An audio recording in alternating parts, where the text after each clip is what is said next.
नमस्कार, आपके साथ मैं हूं सुरभि शर्मा। दोपहर तक की बड़ी खबरों के साथ लाउड एंड क्लियर की करने जा रहे हैं शुरुआत, जहां पंजाब से आए प्रदर्शनकारियों के आंदोलन के दूसरे दिन और बड़ी खबरें हमारे पास हैं। प्रदर्शनकारी अभी भी अंबाला के शंभू बॉर्डर पर जमा हैं। प्रदर्शनकारी जेसीबी और ट्रैक्टर से बैरिकेड को तोड़ने की कोशिश में भी जुटे हैं, लेकिन पुलिस के भारी बंदोबस्त है और इसी वजह से बैरिकेड्स नहीं टूट रहे। ड्रोन से आज भी आंसू गैस के गोले गिराए गए हैं, लेकिन आज किसानों ने पुलिस के ड्रोन को गिराने के लिए ही पतंग का सहारा लिया है। पतंगों के मांझे के जरिए ड्रोन को गिराने की कैसे कोशिश की गई, उसकी तस्वीरें भी आपके सामने। प्रदर्शनकारी अपनी जिद पर अड़े हैं। प्रदर्शनकारियों के आंदोलन पर भारतीय किसान यूनियन के अध्यक्ष गुरनाम सिंह चढ़ुनी ने कहा कि किसान अपनी जगह पर बिल्कुल सही हैं। अब आपको अंबाला के शंभू बॉर्डर पर हो रहे बवाल की बिग पिक्चर दिखाने से पहले चार बड़ी तस्वीरें आपके सामने। बैक टू बैक ये तस्वीरें, जहां पहली तस्वीर शंभू बॉर्डर पर मचे गदर की देखिए। ये इसी तैयारी की बात जो है, पुलिस प्रदर्शनकारियों को आगे नहीं बढ़ने दे रही। प्रदर्शनकारी पूरी ताकत से विरोध जताने में जुटे हैं। आंसू गैस के कई गोले जब किसानों की तरफ आए तो उन्हें गीली बोरियों से ही निष्क्रिय करने की कैसे कोशिश की गई, वही तस्वीर आप देख रहे हैं।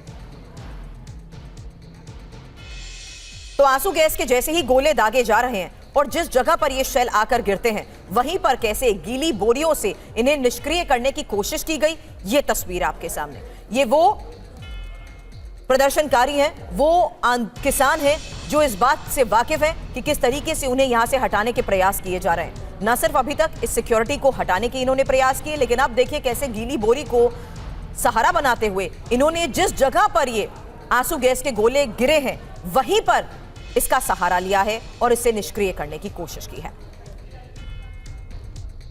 तो एक तरफ जहां आंसू गैस के गोले दागे जा रहे हैं, वहीं पर अभी तक गीले रुमाल के जरिए, गीले कपड़े से मुंह ढकते हुए, आंखों को साफ करते हुए ये आगे बढ़ने की कोशिश कर रहे थे। लेकिन अब जिस जगह पर यह शेल गिरता है, वहीं पर गीली बोरी से इसे निष्क्रिय करने की कोशिश की गई। अब ये दूसरी तस्वीर आपके सामने है। प्रदर्शनकारियों ने झंडा और डंडा दोनों उठाए हुए हैं। पूरा हाईवे जाम है, उपद्रव मचा हुआ है। प्रदर्शनकारी हटने का नाम नहीं ले रहे। लगातार पुलिस के सामने चुनौती भी कैसे खड़ी कर रहे हैं, उसकी तस्वीर आपके सामने। अब ये तीसरी तस्वीर देखिए। हवा में हरियाणा पुलिस के ड्रोन उड़ रहे हैं। इनसे किसानों पर आंसू गैस के गोले दागे जा रहे हैं। हवा में उड़ते ड्रोन को नुकसान पहुंचाने के लिए ही यहां पर पतंग उड़ाई गई। ड्रोन को नुकसान पहुंचाने की कैसे कोशिश की गई, जरा ये तस्वीर देखिए। क्योंकि ये वो ड्रोन है, जब किसी फायरिंग गन की, जिसके जरिए आंसू गैस के गोले दागे जाते हैं, उसकी रेंज अगर ज्यादा नहीं पहुंच पा रही, तो उन जगहों पर ड्रोन के जरिए, और हर ड्रोन में 3 आंसू गैस के शेल लगाते हुए उन जगहों पर ड्रोन के माध्यम से आंसू गैस के गोले दागे जा रहे हैं। लेकिन अब ड्रोन को ही नुकसान पहुंचाने के लिए मौके पर मौजूद इन किसान प्रदर्शनकारियों ने पतंग का सहारा लिया और जहां पर यह शेल गिरा, वहां पर गीली बोरी से उसे निष्क्रिय करने की कोशिश की। अब ये चौथी तस्वीर। प्रदर्शनकारियों के हाथ में आरी और तलवार भी नजर आ रही है। ये वो प्रदर्शनकारी हैं जो हर हालात का मुकाबला करने की अपनी तैयारियों के दावे तो करते थे, लेकिन अब ये तस्वीरें भी सामने आ रही हैं कि किस तरीके से मौके पर डटे ये प्रदर्शनकारी हर हालात से निपटने को देखते हुए कैसे प्लान ऑफ एक्शन के तहत आगे बढ़ने की कोशिश कर रहे हैं।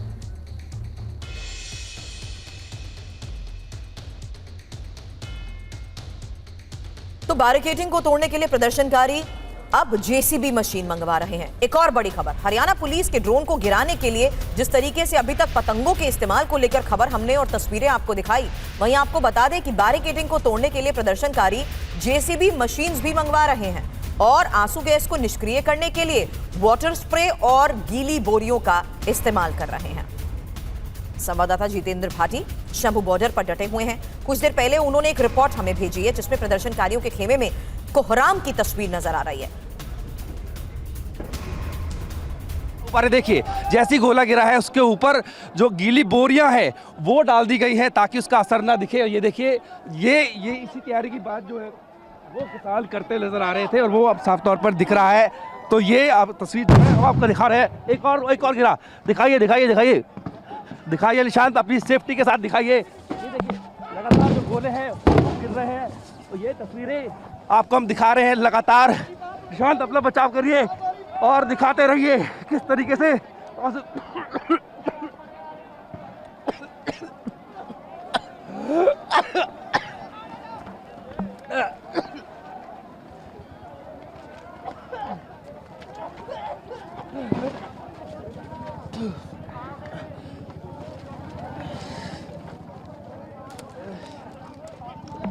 पानी देना, पानी देना। ओह, पानी।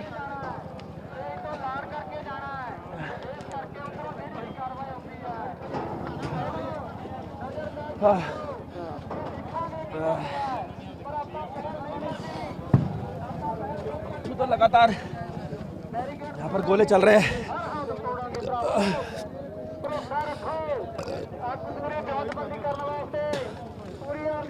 तो एक तरफ ये किसान जो इकट्ठे हुए थे इनको तितर बितर करने के लिए आंसू गैस के गोले चले हैं। किसान अभी वापस पीछे बाहर की तरफ आया है, लेकिन उनका ये कहना है कि चाहे कितना ही बड़ी बैरिकेडिंग कर लो, आगे ज़रूर जाएंगे, बैरिकेडिंग को तोड़ेंगे। ये लगातार यहाँ से कहा जा रहा है, लेकिन अभी अगर देखिए आगे जैसे किसान आगे बढ़े तो आंसू गैस के गोले वहाँ पर छोड़े गए। और हमने भी TV9 जो हमेशा ग्राउंड पे रहता है, आपको और तस्वीर हम दिखा रहे हैं कि किस तरीके से यहाँ पर बॉर्डर पर स्थिति बनी हुई है। और शंभू बॉर्डर पर ही ड्रोन से टीयर गैस के इस्तेमाल रोकने के लिए प्रदर्शनकारियों ने अनोखा रास्ता अख्तियार किया। संवाददाता जितेंद्र भाटी की ये रिपोर्ट देखिए। किसान दिल्ली कूच के लिए निकले थे, लेकिन पंजाब हरियाणा बॉर्डर पे जब रोक लिए गए तो आपको यहाँ पर पतंग उड़ाते हुए नजर आएंगे। पूछूंगा भाई, पतंग उड़ा रहे हैं, मकसद क्या है? मकसद भाजी, मकसद तो यही है कि वो ड्रोन इधर बम फेंक रहा था कल, आपको पता ही है। हाँ जी, हाँ जी। तो वो अब कईयों को बेचारों को नुकसान भी हुआ बहुत ज़्यादा। हाँ हाँ। तो मतलब वो इधर आए ना, हम तो यही चाहते हैं। ड्रोन रुक जाएगा इससे? रुकना तो चाहिए जी, रुक जाएगा। कोशिश कर रहे हैं जी, ਸਾਰੇ ਕੋਸ਼ਿਸ਼ ਕਰ ਰਹੇ ਆ। ਉਹ ਜਿਹੜਾ ਡਰੋਨ ਆਉਂਦਾ ਜੀ, ਉਹ ਬਹੁਤ ਗਲਤ, ਜਿੱਥੇ ਡਰੋਨ ਤੋਂ ਆਉਂਦਾ ਉਤੋਂ ਡਰੋਨ ਦੇ ਨਾਲ 4 ਬੰਬ ਬੰਨੇ ਆ ਜੀ, ਉਹ ਇੱਥੇ ਸਿੱਟਦੇ ਨੇ ਉੱਥੇ ਸਿੱਟ ਦਿੰਦਾ ਜੀ। ਉਹਦੇ ਸਪੇਅਰ ਡੇਟ ਵਾਲੇ ਹੈਗੇ ਜੀ, ਬਹੁਤ ਫੜਦੇ ਆ। ਕੱਲ ਮੇਰੇ ਇੱਥੇ ਵੇਖੋ ਜੀ ਵੱਜਾ, ਲੱਕ ਦੇ ਬਹੁਤ ਨੁਕਸਾਨ ਹੈ, ਬਾਂਹ ਦੇ ਨੁਕਸਾਨ ਹੋਇਆ ਜੀ, ਬਾਂਹ ਦੇ ਵੱਜਾ जी। तो ये बताइए, ये पतंगों से ड्रोन पे काबू पाया जा सकता है क्या? पतंग से काबू हो पा सकता है ड्रोन पे? ਕੋਸ਼ਿਸ਼ ਕਰ ਰਹੇ ਆ ਜੀ। ये आइडिया कैसे आया? ਐਡੀਆ ਪੰਜਾਬੀ ਆ, ਜਗਾੜ ਲਾ ਲੈਂਦੇ ਹੁੰਦੇ ਆ ਜੀ। ਹਾਂ, ਜਗਾੜ ਲਾ ਲੈਂਦੇ ਆ। ਅਜੇ ਆ ਵੇਖੋ ਜੀ, ਪਾਣੀ ਪੈਪ ਲਿਆਂਦੀ ਏ, ਪ੍ਰੈਸ਼ਰ ਅਸੀਂ ਚਾਹੀਏ ਤਾਂ ਇਹਨਾਂ ਮਿੰਟੋ ਮਿੰਟ ਅਸੀਂ ਇਹਦੇ ਚ ਕੈਮੀਕਲ ਪਾ ਕੇ ਥੱਲੋਂ ਤੋਂ ਪਾ ਸਕਦੇ, ਪਰ ਸਾਡੀ ਇਹਨਾਂ ਨਾਲ ਲੜਾਈ ਨਹੀਂ ਹੈਗੀ। ਸਾਡੀ ਇਹਨਾਂ ਨਾਲ ਲੜਾਈ ਨਹੀਂ ਹੈਗੀ। ड्रोन के ਸਾਡੀ लिए आप पतंग उड़ा रहे हैं, आंसू गैस के लिए आप ये स्प्रे कर रहे हैं, और आपका चश्मा भी मैं देख रहा हूँ, निशान दिखाइए। चश्मे से तो कुछ फर्क पड़ता है? रुक जाता है? ਕੋਸ਼ਿਸ਼ ਕਰ, ਕੁਛ ਤਾਂ ਕੁਛ ਵਰਤਾ। ਜੋ ਕੱਲ ਗਏ ਜੀ ਅੱਗੇ, ਉਹਨਾਂ ਨੇ ਕੈਮੀਕਲ, ਮਿਰਚ ਵਾਲਾ ਕੈਮੀਕਲ ਪਾਇਆ ਸਰੀਰ ਦੇ ਉੱਤੇ। ਉਹ ਇਹ ਬਹੁਤ ਜਲੂਣ, इससे कुछ फर्क पड़ता है? ਕੁਛ ਮਾੜਾ ਮੋਟਾ ਫਰਕ ਪੜਦਾ। ਜਿਹਦੀ ਗੋਲੀ ਗਾਲੀ ਕੰਕਰ ਕੱਲ ਉਹਨਾਂ ਨੇ ਗੋਲੀ ਚਲਾਈ आंसू ਪਲਾਸਟਿਕ, गैस के गोले से ਨਹੀਂ कितने ਸਰ, बचेंगे? हाँ। ਕੱਲ ਉਹਨਾਂ ਪਲਾਸਟਿਕ ਦੀ ਗੋਲੀ ਚਲਾਈ ਹੈ ਜੀ। ਉਹਦੇ ਦੇ ਕੰਕਰੇ ਬਹੁਤ ਵੱਜਦੇ ਨੇ, ਕਈਆਂ ਦੇ ਇੱਥੇ ਖੁੱਭ ਗਿਆ ਗਏ। ਇਸ मैं जानना चाह रहा हूँ कि ड्रोन के लिए आपने पतंग उड़ा दी, आंसू गैस के गोले से पहले स्प्रे है, चश्मे है, अब कंक्रीट की जो वहाँ पर बैरिकेडिंग लग रही है उसको तोड़ने के लिए क्या इंतजाम है? ਉਹਦਾ ਟੁੱਟ ਗਿਆ ਜੀ। JCB ਆਉਂਦੀ ਪਈ ਹੈਡ भी आ गई है? ਬਾਅਦ ਉਹਨੇ 10-15 ਮਿੰਟਾਂ ਤੱਕ ਆ ਜਾਂਦੀ ਏ। ਜੋ ਸਾਡੇ ਪ੍ਰਧਾਨ, ਜਿਵੇਂ ਸਾਡੇ ਕੋਲ ਇਕੱਠਾ ਹੱਲਾ ਬੋਲਾਂਗੇ, ਸਾਡੇ ਕੋਲ ਦੂਜਾ ਆਪਣਾ। चलिए, इस वक्त की एक और सबसे बड़ी खबर का हम रुख करते हैं और आपको बता दें, यूएई के दौरे पर प्रधानमंत्री नरेंद्र मोदी हैं और इस वक्त वर्ल्ड गवर्नमेंट समिट 2024 को प्रधानमंत्री नरेंद्र मोदी संबोधित कर रहे हैं। साथियों, वर्ल्ड गवर्नमेंट समिट दुनिया भर के थॉट लीडर्स को एक मंच पर लाने का एक बड़ा माध्यम बन चुकी है। इसमें हिज हाइनेस शेख मोहम्मद बिन रशीद की विजनरी लीडरशिप, उसका बहुत बड़ा रोल है। दुबई जिस प्रकार ग्लोबल इकोनॉमी, कॉमर्स और टेक्नोलॉजी का एपी सेंटर बन रहा है, ये बहुत बड़ी बात है। कोविड के दरमियान एक्सपो 2020 का आयोजन हो या फिर हाल में COP 28 का आयोजन, ये दुबई स्टोरी के बेहतरीन उदाहरण है। मैं आपको इस समिट के लिए बधाई देता हूं, इसकी सफलता के लिए शुभकामनाएं देता हूं। साथियों, आज हम 21वीं सदी में हैं। एक तरफ दुनिया आधुनिकता की तरफ बढ़ रही है, तो पिछली सदी से चले आ रहे चैलेंजेस भी उतने ही व्यापक हो रहे हैं। फूड सिक्योरिटी हो, हेल्थ सिक्योरिटी हो, वाटर सिक्योरिटी हो, एनर्जी सिक्योरिटी हो, एजुकेशन हो, समाज को इंक्लूसिव बनाना हो, हर सरकार अपने नागरिकों के प्रति अनेक दायित्वों से बंधी हुई है। टेक्नोलॉजी हर प्रकार से, चाहे वो नेगेटिव हो या पॉजिटिव, एक की डिसरप्टर साबित हो रही है। टेररिज्म आए दिन एक नए स्वरूप के साथ मानवता के सामने नई चुनौती लेकर आ रहे हैं। क्लाइमेट से जुड़े चैलेंजेस भी समय के साथ और बड़े होते जा रहे हैं। एक तरफ डोमेस्टिक कंसर्न्स हैं, तो दूसरी तरफ इंटरनेशनल सिस्टम्स बिखरा हुआ नजर आता है। मेरा मानना है, आज विश्व को ऐसी सरकारों की जरूरत है जो इंक्लूसिव हो, जो सबको साथ लेकर चले। आज विश्व को ऐसी सरकारों की जरूरत है जो स्मार्ट हो, जो टेक्नोलॉजी को बड़े बदलाव का माध्यम बनाए। आज विश्व को ऐसी सरकारों की जरूरत है जो क्लीन हो, जो करप्शन से दूर हो, जो ट्रांसपेरेंट हो। आज विश्व को ऐसी सरकारों की जरूरत है जो ग्रीन हो, जो पर्यावरण से जुड़ी चुनौतियों को लेकर गंभीर हो। आज विश्व को आवश्यकता है ऐसी सरकारों की जो ease of living, ease of justice, ease of mobility, ease of innovation और ईज ऑफ डूइंग बिजनेस को अपनी प्राथमिकता बनाकर चले। Friends, head of the government के तौर पर लगातार काम करते हुए मुझे 23 साल होने जा रहे हैं। मैंने 13 साल भारत के एक बड़े स्टेट गुजरात की सरकार में रहते हुए लोगों की सेवा की है और अब मुझे सेंट्रल गवर्नमेंट में देशवासियों की सेवा करते हुए 10 साल होने जा रहे हैं।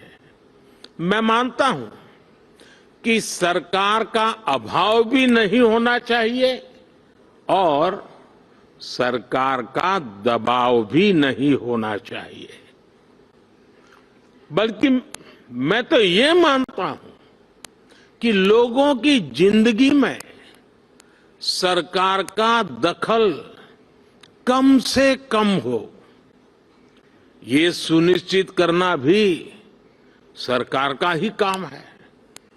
हम अक्सर कई एक्सपर्ट्स को सुनते हैं कि कोविड के बाद दुनिया भर में सरकारों पर भरोसा कम हुआ है, लेकिन भारत में हमने एकदम विपरीत अनुभव देखा। बीते वर्षों में भारत सरकार पर देश के लोगों का भरोसा और मजबूत हुआ है। लोगों को हमारी सरकार के इंटेंट और कमिटमेंट दोनों पर पूरा भरोसा है। ये कैसे हुआ? क्योंकि हमने गवर्नेंस में जन भावनाओं को प्राथमिकता दी है। हम देशवासियों की जरूरत के प्रति संवेदनशील है। हमने लोगों की जरूरतों और लोगों के सपनों दोनों को पूरा करना पर ध्यान दिया है।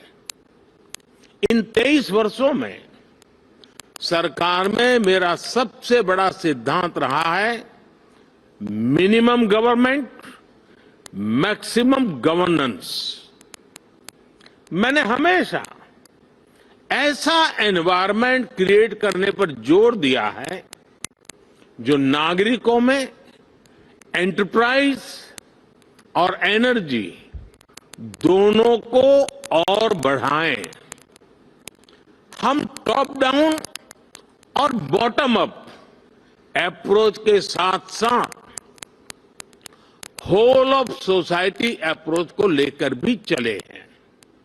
हमने होलिस्टिक अप्रोच पर बल दिया, पीपल्स पार्टिसिपेशन को सर्वोच्च प्राथमिकता दी। हमने प्रयास किया कि कोई अभियान भले ही सरकार शुरू करे, लेकिन समय के साथ देश की जनता उसकी बागडोर खुद संभाल ले। जन भागीदारी का इसी सिद्धांत पर चलते हुए हमने भारत में अनेक बड़े ट्रांसफॉर्मेशन देखे हैं। हमारी सैनिटेशन ड्राइव हो, गर्ल एजुकेशन को बढ़ाने का अभियान हो, डिजिटल लिटरेसी हो, इनकी सफलता पीपल्स पार्टिसिपेशन से ही सुनिश्चित हुई है। बड़ी खबर आपको बता दें, जहां बीजेपी की राज्यसभा की एक और लिस्ट जारी हुई है और सबसे बड़ी खबर यह है कि जेपी नड्डा गुजरात से राज्यसभा उम्मीदवार। आपको इसके अलावा बता दें अशोक चौहान को महाराष्ट्र से उम्मीदवार बनाया गया है। लेकिन इस वक्त सबसे बड़ी खबर है जेपी नड्डा को लेकर, तो राष्ट्रीय अध्यक्ष जेपी नड्डा अब आगामी लोकसभा चुनाव तो नहीं लड़ेंगे, लेकिन राज्यसभा के टर्म को देखते हुए इस वक्त की ये सबसे बड़ी खबर सामने आ रही है, जहां जेपी नड्डा गुजरात से राज्यसभा उम्मीदवार और अशोक चौहान को महाराष्ट्र से उम्मीदवार बनाया गया है। तो फिलहाल इस वक्त की ये बड़ी खबर, और एक बार फिर से आपको बता दें ये एक और लिस्ट सामने आई है और इस लिस्ट में बीजेपी की राज्यसभा की एक और लिस्ट जो जारी हुई है उस बारे में और जानकारी हमारे सहयोगी आमोद राय हमें दे रहे हैं। आमोद जी, राष्ट्रीय अध्यक्ष जेपी नड्डा को लेकर फिलहाल क्या बड़ी खबर? बिल्कुल, देखिए जेपी नड्डा को ये चर्चा चल रही थी कि कहां से राज्यसभा भेजा जाएगा, क्योंकि बीजेपी अध्यक्ष जेपी नड्डा ने खुद ये कह दिया था कुछ दिन पहले कि अब वो लोकसभा का चुनाव नहीं लड़ेंगे और उनको राज्यसभा के अलावा कोई दूसरा रास्ता नहीं था। तो ये चर्चा चल रही थी किस राज्य से बीजेपी अध्यक्ष पहुंचेंगे राज्यसभा। तो आज उनकी नामों की घोषणा हो गई है गुजरात से, और गुजरात में जो नाम घोषणा हुआ उसमें चारों नाम लगभग नए हैं, और जो पहले से दो महत्वपूर्ण नाम थे इसमें पुरुषोत्तम रूपाला और मनसुख मंडाविया, जो दोनों केंद्रीय मंत्री हैं, कैबिनेट मंत्री हैं, उन दोनों को ड्रॉप किया गया है। चर्चा है कि दोनों को चुनाव लड़ाया जाएगा, लोकसभा इस बार चुनाव लड़ाया जाएगा। तो इस तरह से आप देखें कि जेपी नड्डा गुजरात से राज्यसभा सांसद बनेंगे और मनसुख मंडाविया और पुरुषोत्तम रूपाला जैसे वहाँ के पुराने जो नेता हैं उनको लोकसभा चुनाव लड़ना पड़ सकता है, और ये तैयारी है बीजेपी की। लेकिन साथ ही अगर चर्चा करें महाराष्ट्र की, तो महाराष्ट्र से जो सूची आई है उसमें कल ही ज्वाइन किए बीजेपी कल ही ज्वाइन किया अशोक चौहान ने, उनका नाम इस सूची में है और उनको बीजेपी ने अपना उम्मीदवार बनाया है। 3 नाम महाराष्ट्र से और 4 नाम गुजरात से आज बीजेपी ने डिक्लेयर किया है, और ये लोग अपनी पर्ची कल तक। हालांकि जिस लिहाज से फैसले लिए जा रहे हैं इसके पीछे की खास मैं कहूं कि अगर माइक्रो मैनेजमेंट की बात करें तो क्या नजर आती है? देखिए, बीजेपी अध्यक्ष चूंकि चुनावी वर्ष है और चुनाव है, ऐसे में बीजेपी अध्यक्ष चुनाव लड़ना उनको मुफीद नहीं रहेगा, ये पार्टी मानती है। इसलिए उनको लोकसभा के बजाय राज्यसभा जाना ही उनके लिए श्रेयस्कर होगा, ये पार्टी मानती है। और इसलिए उनको चुनाव नहीं लड़वाया जा रहा है और उनको राज्यसभा से उम्मीदवार बनाया गया है। और जहां तक बात मनसुख मंडाविया और पुरुषोत्तम रूपाला की है, तो दोनों ही कदावर नेता हैं और दोनों ही पहले विधानसभा जीत कर आते भी रहे हैं। और ऐसे में दोनों को लोकसभा उतार कर बीजेपी अपनी एक जो महत्वपूर्ण सीट है उस पर जीत पुख्ता कर लेना चाहती है। किसी दूसरे उम्मीदवार को भेजने के बजाय इन दोनों को उतारने से वहां पे जमीनी स्तर पे बीजेपी मजबूत होगी, ये बीजेपी समझती है और इसलिए इनको भेजा गया है, जेपी नड्डा को राज्यसभा में और इन दो महत्वपूर्ण नेताओं को राज्यसभा में। और जमीनी स्तर पर मजबूती की आपने जहां तक बात की है, तो उसमें जिस तरीके से जेपी नड्डा के ऊपर चुनाव लड़वाने की बहुत बड़ी जिम्मेदारी होती है, इसीलिए लोकसभा चुनाव ना लड़ने की भी एक बड़ी वजह उनकी हमेशा यही सामने रखी गई। निश्चित तौर पर देखिए, बीजेपी अध्यक्ष चूंकि देश भर में चुनाव प्रचार के लिए जाएंगे और ऐसे में कहीं अगर एक जगह से चुनाव लड़ेंगे तो ये निश्चित तौर पे उनको वहां जाना पड़ेगा और थोड़े दिन कैंपेन करना पड़ेगा। और जहां तक बात जेपी नड्डा की है तो उनकी हिमाचल में 5 लोकसभा सीट है और उसमें लगभग जो जेपी नड्डा चुनाव लड़ सकते थे वहां से सीटें लगभग फुल हैं और पहले से वहां कदावर नेता हैं।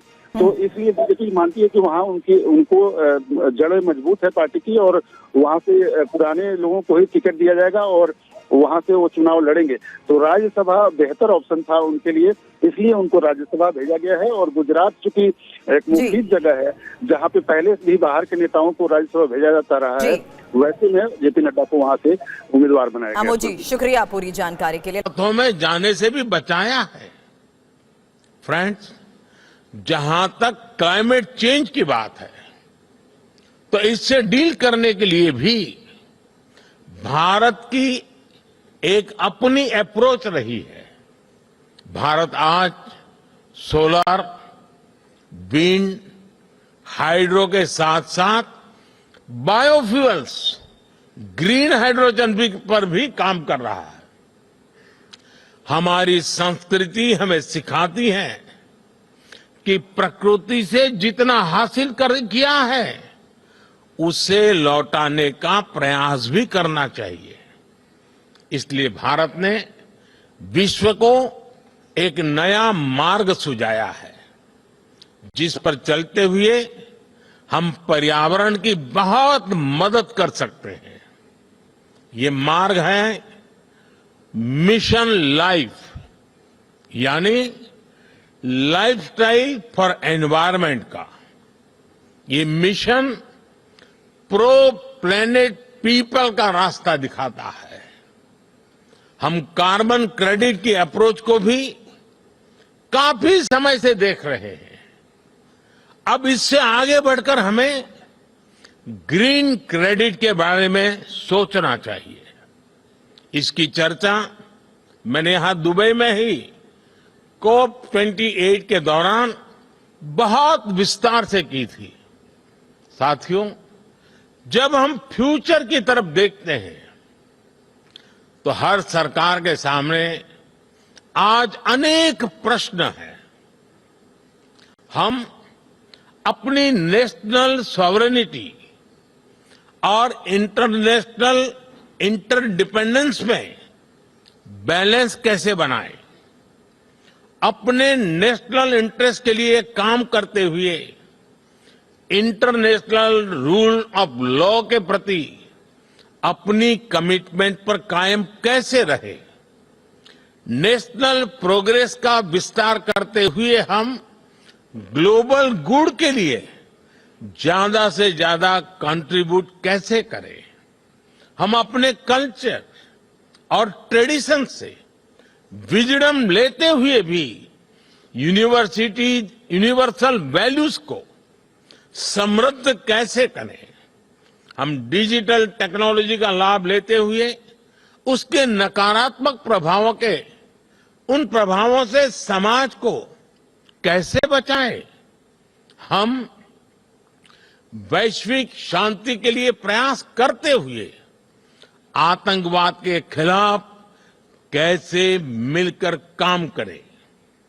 आज जब हम अपने देश को ट्रांसफॉर्म कर रहे हैं तो क्या ग्लोबल गवर्नेंस इंस्टीट्यूशंस में भी रिफॉर्म नहीं होना चाहिए?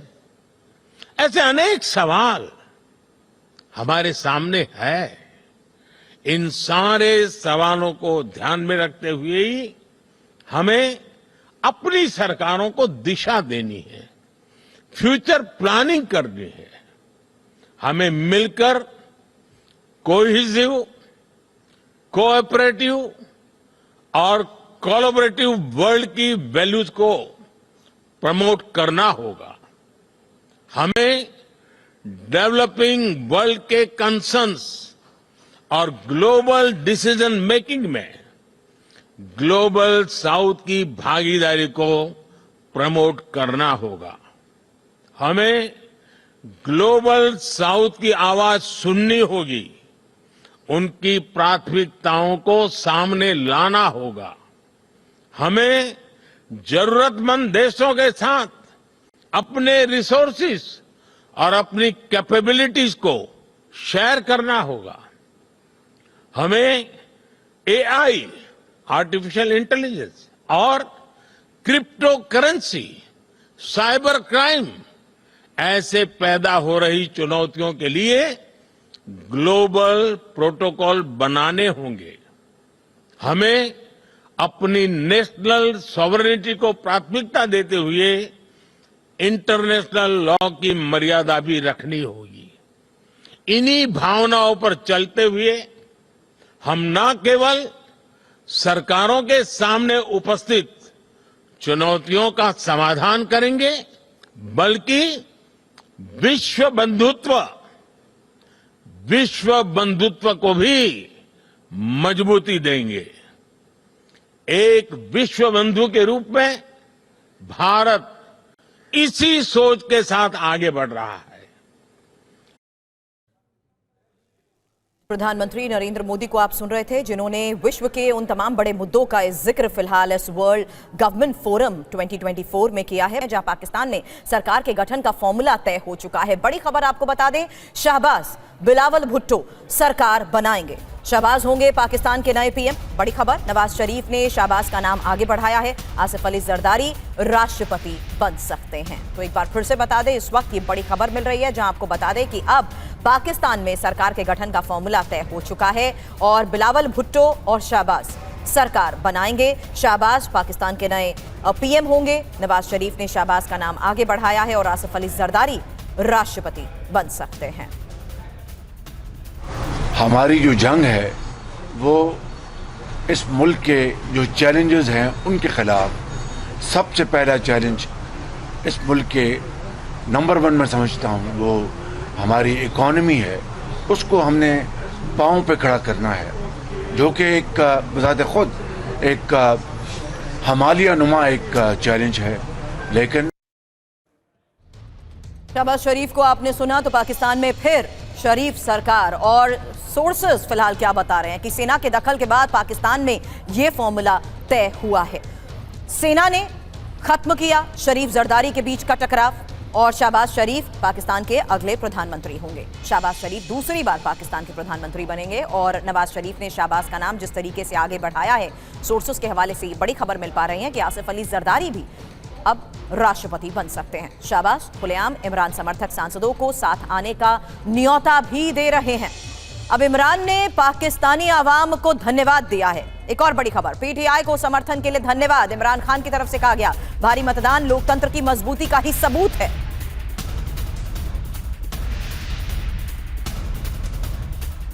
इमरान खान, जिन्हें कानूनी शिकंजे में रहते हुए जेल के अंदर से ही जिस तरीके से मतदान करना पड़ा और उनके सिंबल को भी, पार्टी सिंबल को भी फ्रीज कर दिया गया था। इंडिपेंडेंट के तौर पर उनके सभी समर्थक चुनावी मैदान में अच्छी जीत के साथ जनता के बीच हैं और इमरान ने इसी बीच अब पाकिस्तानी आवाम को भी धन्यवाद दिया है।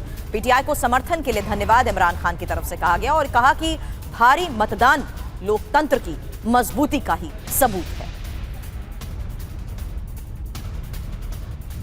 बड़ी खबर, तुर्की की सोने की खदान में बढ़ा लैंडस्लाइड। आपको बता दें रुज़िकन प्रांत में मौजूद है सोने की खदान और खदान में काम कर रहे 9 वर्कर मलबे में फंस गए हैं। वर्कर्स की तलाश में जारी सर्च ऑपरेशन को लेकर भी बड़ी खबरें मिल रही हैं।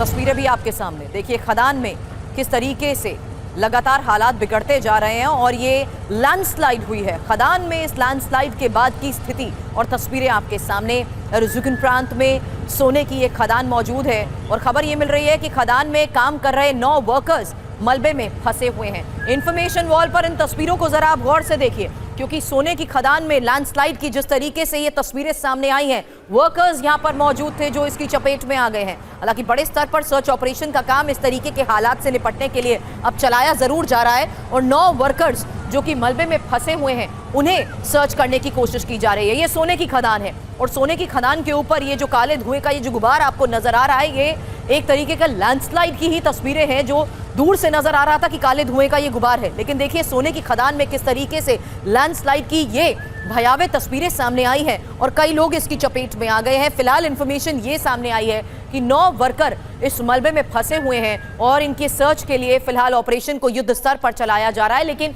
इन तस्वीरों को देखकर आप अंदाजा लगाइए कि आखिर कितनी भयावह स्थिति थी जब अचानक ही सोने की खदान की तरफ ये लैंडस्लाइड और बढ़ गई, तेजी से आ गई। 9 वर्कर्स इसकी चपेट में आ गए। कांग्रेस सांसद राहुल गांधी ने घायल किसान से फोन पर बात की। पंजाब कांग्रेस के अध्यक्ष राजा अमरिंदर ने किसान और राहुल की बात कराई है। किसान ने राहुल गांधी को स्थिति बताई। शंभू बॉर्डर पर किसान को चोट लगी थी। ये फार्मर है, एक्स आर्मी मैन है, फार्मर है। इनसे बात करवाता हूँ भैया, हॉस्पिटल में हूँ। ये 1 मिनट करें आप। सत श्री अकाल जी। बढ़िया सर। कहाँ चोट लगी आपको? सर मेरे एक आंख में है और दोनों हाथों पे छर्रे लगे हुए हैं गोलियों के सर। अच्छा। हाँ जी। पुलिस वालों ने मारे? पुलिस वालों ने डायरेक्ट गोली हिट की है जी। अच्छा, आंख में तो नहीं लगी ना? आंख में सर डायरेक्ट एक छर्रा लगा हुआ है, बाकी हाथों और दोनों हाथों पे है जी। अरे भाई, आपकी आंख दिख रहा है आपको ठीक से या नहीं, आंख डैमेज हो गई है? नहीं डैमेज तो नहीं है सर, ऊपर जो पलक होती है उसके ऊपर ही चोट है, बाकी आंख का बचाई है। अभी डॉक्टर साहब आए नहीं है, चेकअप होगा अभी। अच्छा है। हाँ जी, बचाई है फिलहाल आंख का जी। अच्छा, तो आपको शरीर पे छर्रे लगे? हाँ जी, हाँ जी सर। कितने लोग घायल हुए वहाँ पे? तकरीबन सर 100 से ज़्यादा तो घायल हो चुके हैं, बाकी अभी चल रही लगातार फायरिंग सर। और सीरियस कितने लोग हैं? सीरियस तो सर ज़्यादा नहीं है, तकरीबन 3-4 आदमी को ज़्यादा चोट है। एक की तो दोनों आंखें डैमेज हो चुकी हैं सर। बिल्कुल। सुबह की है डायरेक्ट। हवा में चला सकते हैं? हवा में चला सकते सर, क्यों चलानी है? पैरों को भी चला सकते हैं। डायरेक्ट सिर के ऊपर हिट की है मेरे सर। बिल्कुल गलत है। हाँ जी, बस हम आपके साथ हैं, आप घबराइए मत। ठीक है सर। और बहुत बहुत अच्छा आप इस चीज के लिए लड़ रहे हो, बहुत अच्छा है, ये जरूरी है देश के लिए। ठीक है, ठीक है सर। आपने देश के लिए काम किया, पहले किया और अब भी कर रहे हो। पक्का पक्का सर। शाबाश। Okay sir, thank you sir. Best of luck. Okay.